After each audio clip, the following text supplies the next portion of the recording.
first impression on iQUNIX F60 ay minimalist siya. The box is all white and ang sliding labels lang niya ang pop-up color niya. But let's look at what's inside. Pagka-open mo, makikita mo agad yung keyboard na nakabalot sa plastic and on top of it ay yung plastic cover na ipapatong mo sa keyboard. Pero mamaya na natin yan buksan.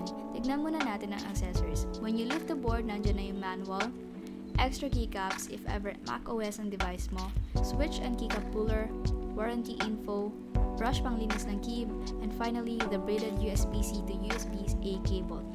By the way, Joker and Coral Sea variant parehas na black lang ang cable while the Strawberry Milk has white. Okay, since nabanggit na naman natin yung variants, let's open them up. Here's the Strawberry Milk na sobrang cute with its vibrant red and white combo. A Joker with predominantly white keycaps contrasted with purples and greens, and alam niyo na kung saan inspired. And Coral Sea na may summer vibe with its blue, orange, and white colorway.